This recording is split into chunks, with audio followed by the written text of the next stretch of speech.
চলো আজকে এক ধরনের কুকিজ বানানো যাক, যেটা ময়দা দিয়ে না, তৈরি হবে আটা দিয়ে। তো প্রথমে কিছুটা করে গুঁড়ো চিনি, লিকুইড দুধ আর ঘি, এরপর আরও কিছুটা করে বাদাম কুচি আর সাদা তেল দিয়ে ভালো করে মিশিয়ে নিয়েছিলাম। তারপর ওর মধ্যে 1.5 কাপ আটা আর স্বাদটাকে ব্যালেন্স করার জন্য 1 চিমটি লবণ।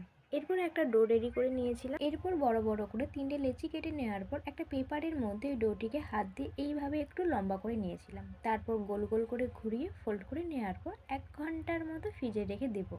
এখন ফ্রিজ থেকে বের করে নেওয়ার পর এবারে নিজেদের মতো করেই কাটিং করে নেবে। তো আমি এইভাবে করেছি বলে তোমরাও যে এইভাবে করবে তার কোনো মানে নেই। এবারে এখন কাটিং করে নেওয়ার পর হাত দিয়ে আমি একটু করে শেপ দিয়েছিলাম। তারপরে যেটা করব, গরম তেলের মধ্যে একদমই লো ফ্লেমে এগুলোকে আমি ভেজে নেব।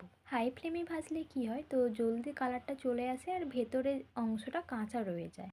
এইদিকে বিস্কিটগুলোকে আমি লাল লাল করে ভেজে নিয়ে নামিয়ে নিয়েছিলাম। আর এই বিস্কিটগুলোর সাথে যদি একটু চা হয় তাহলে কেমন হয়। ভিডিওটি কেমন হয়েছে অবশ্যই জানিও। তো আজকের ভিডিওটি এই পর্যন্তই, দেখা হচ্ছে আবার অন্য কোনো ভিডিওতে।